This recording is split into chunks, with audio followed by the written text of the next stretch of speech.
Et bonjour à tous, bienvenue sur la chaîne de l'Examen Crypto. Je vous fais une vidéo très spéciale aujourd'hui parce que ça va être une vidéo pour faire le point sur notre Bitcoin. Où est-ce qu'on se situe dans le cycle? On le sait, on a un Bitcoin qui a commencé à pousser depuis 2023. Là, actuellement, on est quand même sur des niveaux sur lesquels il y a quand même pas mal de peur. Actuellement, on le voit sur les marchés avec le retracement qu'on est en train de vivre. Donc justement, l'idée, c'est de faire un point sur l'ensemble du cycle. Où est-ce qu'on en est? Est-ce que le cycle est terminé? Bref, sans plus attendre, on va regarder tout ça en détail au travers de cette vidéo. Allez, pour commencer directement, on démarre justement avec la cyclicité du Bitcoin. Il faut savoir que, bien sûr, notre Bitcoin vit sur des cycles de 4 ans. Tout ça, c'est lié forcément à notre halving. On le sait, on l'a vécu justement il y a une dizaine de jours, une quinzaine de jours. On a eu le halving il y a quelques jours. Ça, c'est un événement qui a lieu tous les 4 ans. Avant de continuer dans cette vidéo, je rappelle bien sûr que tout ce que je vais dire n'est en aucun cas un conseil financier, c'est à vous de faire vos propres recherches et n'oubliez pas que le trading de crypto-monnaie comporte des risques de pertes financières partielles ou majeures. Alors je vous présente directement une charte qui nous permet d'avoir sous les yeux justement le fonctionnement d'un cycle. À chaque fois, c'est la même chose, ça marche par bloc. Dans un cycle de 4 ans, il y a 4 étapes. C'est systématiquement toujours la même chose du côté du Bitcoin. Et pour l'instant, ça a l'air de continuer à fonctionner de cette façon-là. Donc les 4 étapes, ce sont les suivantes. On commence toujours par une étape d'accumulation. Donc on le voit ici, c'est la partie qui est grisée. Donc on le voit ici par exemple, on accumule, on accumule, on accumule. Puis derrière, on a une poussée haussière, une première poussée haussière. Donc ici on le voit en vert. On a une première poussée haussière. Donc là, effectivement, on commence à avoir déjà des profits intéressants. Si on est rentré dans cette phase d'accumulation, on commence à avoir déjà des jolis profits. Donc on est déjà mentalement dans une sorte de spirale où on commence à être vraiment content, normalement. Puis derrière, suite à cette phase de croissance, là, cette fois-ci, on rentre dans la bulle. On rentre dans la bulle spéculative. Là, ça y est, c'est l'euphorie. C'est l'euphorie. On a des poussées fortes, très très fortes, qui nous emmène vraiment à aller chercher des points hauts très très hauts. Et puis, malheureusement, suite à cette grosse poussée haussière, donc c'est vraiment ça le bull run, suite au bull run, qu'est-ce qu'on a? On arrive après dans la dernière phase du cycle, qui est la phase du bear market. C'est-à-dire, c'est la phase dans laquelle malheureusement tout le monde a capitulé, tout le monde a pris ses profits, c'est terminé. Tout le monde, tous ceux qui sont rentrés dernièrement malheureusement se retrouvent dans le rouge. Et là, c'est la partie la plus difficile parce que on a des chutes vraiment violentes. Moins 84% en 2018, moins 77% en 2022. Ça fait quand même très très mal, surtout pour les personnes qui sont rentrées en fin de cycle. Et qu'est-ce qu'on voit derrière? On voit que suite à ça, on a le bear market, ça crash. Et derrière, on redémarre. On redémarre avec une phase d'accumulation. Boum, on continue à avoir une première poussée. On retourne de nouveau dans la bulle et derrière bear market et ainsi de suite. Ça a été la même chose systématiquement sur tous les cycles. Alors bien sûr, ce qui s'est passé dans les précédents cycles, ça veut en aucun cas vouloir dire que c'est ce qui se passera exactement pareil dans les cycles à venir et dans le cycle qu'on est en train de vivre actuellement. Mais en tout cas, là, à chaque fois, pour l'instant, ça s'est tout le temps passé de cette façon-là. Maintenant, ce qu'on peut regarder sur cette charte, c'est quand même quelque chose qui nous frappe directement, c'est que les poussées haussières sont tout de même de moins en moins importantes. Ici, on a eu quand même en 2013 une poussée de 9300%. En 2017, on a eu une poussée de 2300%. Et ici, au cycle de 2021, le bull run 2021, on a eu une poussée de 260%. Alors, bien sûr, ça aussi, c'est logique. Plus on avance dans le temps, plus il y a de plus en plus de personnes qui utilisent les crypto-monnaies. Il y a de plus en plus de personnes qui sont dans le système crypto-monnaie, ce qui fait que forcément, la volatilité diminue, vu que c'est de plus en plus adopté, et derrière, ça fait que les cycles sont de moins en moins puissants. Néanmoins, à chaque fois qu'on a un cycle, ça fonctionne tout le temps de la même façon, et en général, ce sont des cycles de 4 ans. Et pourquoi des cycles de 4 ans? Ça, vous le savez, vous avez vu l'événement il y a quelques jours. Il y a eu le fameux halving du Bitcoin. Et ça, cet événement a lieu justement tous les 4 ans. Et c'est pour ça qu'en général, quand le halving a lieu, ça entraîne une certaine forme de rareté supplémentaire concernant le Bitcoin. Et donc, c'est ce qui entraîne justement, eh bien, la phase haussière qu'on pourrait connaître. Et nous, actuellement, si on pourrait faire une sorte de projection sur le moment, enfin notre moment actuellement dans dans le cycle, eh bien, en réalité, nous, on a connu ici, donc déjà, entre fin 2022 et 2023, donc cette phase grise, donc c'est la phase d'accumulation, souvenez-vous, je vous avais expliqué tout à l'heure. Donc ça, c'est la phase d'accumulation. Puis derrière, on est en train de le vivre actuellement. On a eu une poussée haussière entre 2023 et 2024. Et oui, on a un Bitcoin qui s'est retrouvé à un moment donné à 73 000 $. Si je regarde ma courbe, on a même fait en 2024 une pointe à 73 900 $. Donc oui, c'est monté très très haut, sachant que là, au 1er janvier 2023, on était sur le Bitcoin à 16 627 $ tout de même.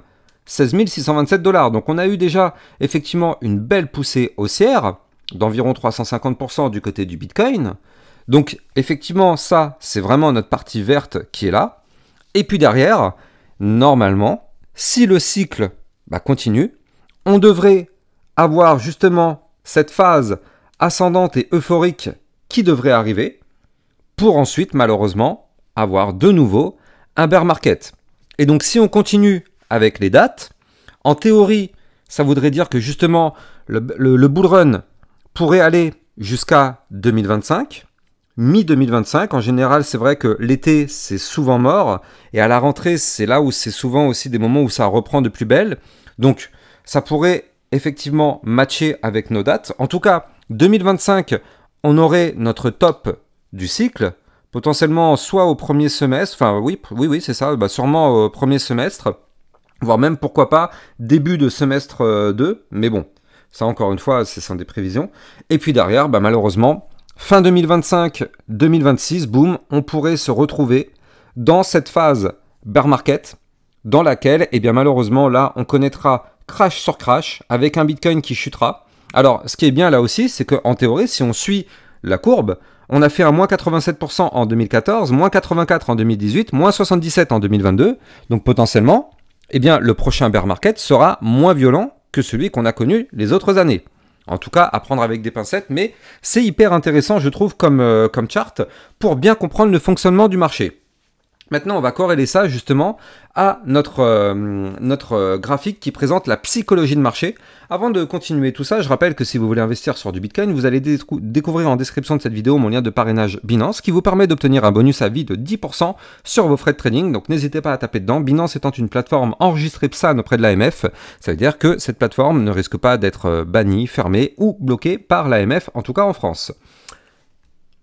Et donc si on regarde par rapport justement à notre psychologie de marché, et on l'a vu ces derniers jours, on le sait, le Bitcoin, il a fait un retracement d'une vingtaine de pourcents là en l'espace de quelques jours. Et donc on voit que là, il y a beaucoup de personnes qui sont passées d'un statut d'euphorie à un statut d'énervement. Sauf que quand on regarde eh bien, les cycles, comment ça fonctionne, et ce graphique que vous voyez ici est 100% corrélé au graphique que vous voyez ici. C'est pour ça que je vous le présente. En fait, là, on voit qu'en début de cycle, donc en fait, là, vous le voyez ici, on commence avec cette partie rouge qui est là. Donc cette partie rouge qui est là correspond ici à notre bear market. Donc on va commencer ici avec la fin du bear market. Puis derrière, on commence à arriver dans une phase un petit peu d'espoir parce qu'on voit que le marché arrête de chuter. Ça commence à remonter un petit peu. Donc c'est vrai, c'est exactement ce qu'on a vécu ici dans cette phase grise. Et nous, c'est ce qu'on a commencé aussi à vivre entre fin 2022 et 2023, voire même toute l'année 2023. Et derrière, on voit que derrière, on a une poussée. Donc là, on commence à rentrer dans l'optimisme. On y croit. On y croit. Donc là, c'est là où on voit que ça commence à pousser fort du côté du Bitcoin. On y croit, on y croit, on y croit. Et puis derrière, on commence à rentrer vraiment dans une vague d'euphorie extrême. Mais vraiment euphorie extrême. Là, ça parle de Bitcoin à tire-larigot de partout. Vous allez n'importe où, vous allez entendre parler de Bitcoin chez la boulangère ou peu importe à la pharmacie ou à la télévision, peu importe. Vous allez entendre parler de Bitcoin dans tous les côtés. Donc là, c'est vraiment la phase d'euphorie. En général, c'est là où tous les particuliers, ils injectent de l'argent à gogo en fait dans le système crypto. Parce que du coup, forcément, le bouche à oreille, quand vous entendez partout qu'il y a quelque chose qui est monté, tout le monde est devenu riche grâce à ça, bah forcément, il y a beaucoup de personnes qui ne connaissent pas ces cycles et qui vont se dire, bah attends, lui il est devenu riche, pourquoi moi je ne deviendrai pas riche? Donc du coup, ils vont aussi injecter de l'argent. Et donc là, c'est ce qui nous entraîne justement à une poussée euphorique. Et puis derrière, si on reprend justement ce graphique, suite à cette poussée d'euphorie, tout le monde rentre à gogo, à tire-larigot. Et bien, qu'est-ce qui se passe derrière, malheureusement? Fin du cycle, fin du game, tout le monde se fait piéger. Parce que justement, là, on commence à avoir un retournement de tendance à la baisse. Et donc là, on a cette fois-ci le cycle à l'inverse. C'est-à-dire que quand ça commence à chuter, bah, les gens vont commencer à se dire « Non, non, mais il n'y a pas de problème, ça va remonter par la suite, on fait juste une petite pause et puis ça va recommencer. » Sauf qu'en réalité, ça, c'est le début du piège qui s'est refermé. Regardez ce qui s'est passé ici.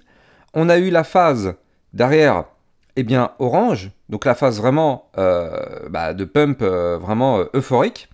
Et derrière, regardez ça, on commence à chuter. Et dans les chutes, on le voit ici, hein, à chaque fois qu'on chute, on a quand même des phases de remontée, tout de même. On a des phases de remontée. Et derrière, eh bien, malheureusement, ça crache. Derrière, ça crache. Petit à petit, ça continue de chuter, ça continue de chuter. Et là, du côté de la psychologie, on passe de l'anxiété au déni, et puis derrière à la panique, puis derrière l'énervement et la dépression. Et oui, quand les personnes sont rentrées ici, tous ceux qui sont rentrés en fin de cycle parce qu'ils ont écouté le bouche à oreille, ils ont écouté, comme je l'ai dit tout à l'heure, tout le monde parlait de crypto, donc tout le monde voulait rentrer dans le train, et bien il y en a plein qui rentrent au top du cycle, et malheureusement, en fin de cycle, eux, ils se retrouvent dans le rouge, parce qu'en fait, ils sont rentrés quand tout le monde a commencé à prendre leur profit. Donc ceux qui sont rentrés dernièrement, en réalité, eux, très rapidement, se retrouvent dans le rouge. Sauf qu'en fait, quand on rentre tard et que ça fait que chuter, c'est des coups de massue derrière la tête à chaque fois. À chaque nouvelle chute de 5%, 10%, et c'est ce qu'on aura dans le prochain bear market, hein. Par jour, on aura des chutes de 5%, 10%. Ce sera des coups de massue derrière la tête à chaque fois. Et les gens vont toujours se dire « Non, mais c'est bon, ça va remonter », jusqu'au jour où ils auront compris qu'ils ont tout perdu. Et là, ils vont être vraiment dans l'énervement, dans la dépression, et il y en a même qui en arrivent à des situations vraiment dramatiques. Mais il faut vraiment bien comprendre cette cyclicité. C'est toujours la même chose, parce qu'après la phase de dépression et d'énervement, on voit ici qu'on revient sur la phase qui remonte un petit peu, qui nous ramène justement ici. Et on repart, boum, sur un nouveau cycle par la suite. C'est systématiquement toujours comme ça. Et c'est pour ça que je voulais vraiment vous montrer ce graphique qui est là. C'est parce que c'est toujours comme ça. On a la phase d'accumulation, puis une première poussée, la phase d'euphorie et le bear market. Systématiquement comme ça. Donc voilà, c'était vraiment pour faire un point, pour vous expliquer un petit peu comment ça fonctionne, la psychologie de marché. N'oubliez pas au passage de mettre un maximum de likes et de commentaires, ça participe bien sûr au référencement de ma chaîne YouTube. Quant à moi, j'ai plus qu'à vous souhaiter une excellente fin de journée, et je vous dis à plus tard pour une prochaine vidéo. Ciao ciao.